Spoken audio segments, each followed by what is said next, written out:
Okey, subtopik yang keempat ialah 1.4 penggunaan alat pengukur kejituan, kepersisan, kepekaan dan ralat.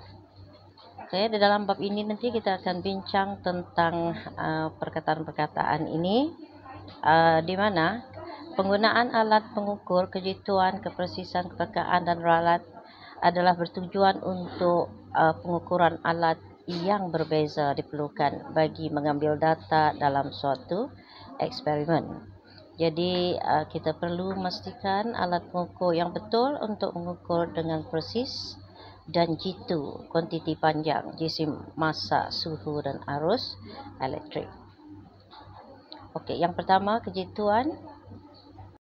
Okey, yang pertama kejituan. Apa maksud kejituan? Kejituan ialah kebolehan alat pengukur untuk mendapatkan bacaan menghampiri atau menepati nilai sebenarnya.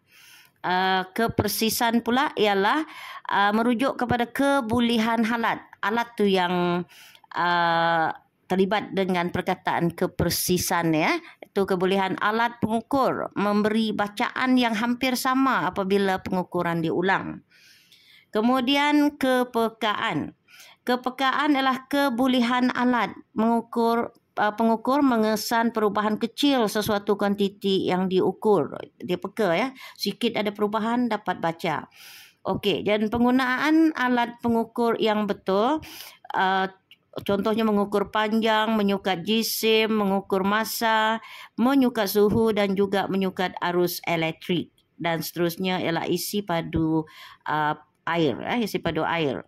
Contohnya kita mengukur panjang. Jadi panjang ialah jarak antara dua titik. Jadi unit SI panjang ialah meter dan panjang juga boleh diukur dalam milimeter. Selain pada itu apa dah? Sentimeter ataupun kilometer kalau panjang itu panjang, ya. Dan ini merupakan cara bagaimana kita mengambil bacaan dan mengelakkan berlakunya ralat parallax. Apa maksud ralat parallax? Ralat parallax ialah kesilapan ralat yang kita lakukan kalau kita membaca pada sudut yang tak betul. Jadi sudut yang betul sepatutnya ialah kalau hujung pensel ni ialah kita baca tegak di atas pembaris. Jadi semasa menggunakan pembaris, mata pemerhati hendaklah berserenjang, iaitu bersudut tepat. Tahu bersudut tepat 90 darjah ni dengan skala bacaan untuk mengelakkan ralat yang dipanggil sebagai ralat parallax. Jadi ralat parallax wujud disebabkan oleh kedudukan mata yang tidak betul semasa mengambil ukuran. Begitu juga kita menyukat jisim. Jisim sesuatu objek ialah kuantiti. Kuantiti apa? Kuantiti jirim yang terkandung di dalamnya. Jadi unit SI bagi jisim ialah kilogram. Okey? Dan beberapa neraca ataupun alat yang diguna untuk mengukur, untuk mengukur jisim, kita ada neraca tuas, bentuk dia begini, guys, ya. Dia susah, okey. Ini adalah neraca tuas. Yang ini adalah neraca 3 alur. 3 alur maksudnya ada 3 batang di sini ni yang kita boleh menggunakan kilogram. Kemudian selain pada kilogram kita ada apa lagi? Gram, ya. Okey. Yang seterusnya ialah contoh alat pengukur jisim yang cikgu sebut tadi ialah kalau zaman dahulu tu dia guna dacing. Dacing tahu, macam orang timbang dua kiri kanan tu digantung kemudian dia ukur. Bagaimana pula dengan massa? Untuk mengukur massa kita menggunakan alat yang ditunjukkan dan unit SI itu massa ialah saat, ya, unit SI dia. Unit lain massa boleh dibaca melalui minit atau jam, hari, bulan, tahun, dekad dan juga dekad dan juga sebagainya. Jadi untuk SI unit digunakan ialah saat. Ini adalah jam randik.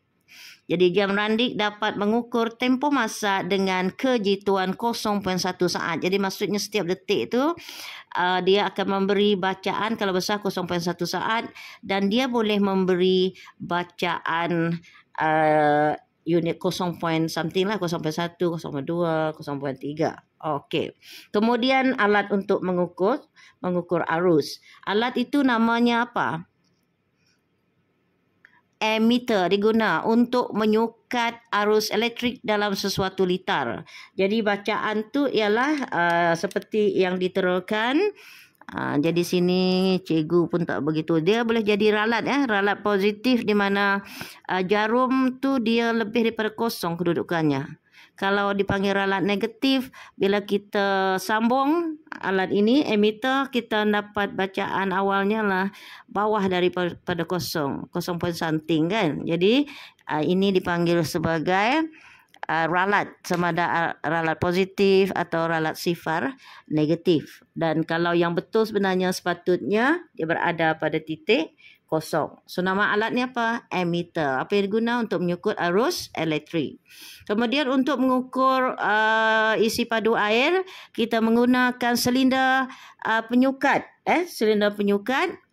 Kemudian kalau ralat parallax seperti kita mengukur panjang tadi, di mana mata haruslah diletakkan serenjang dengan skala yang ada pada silinder penyukat tersebut.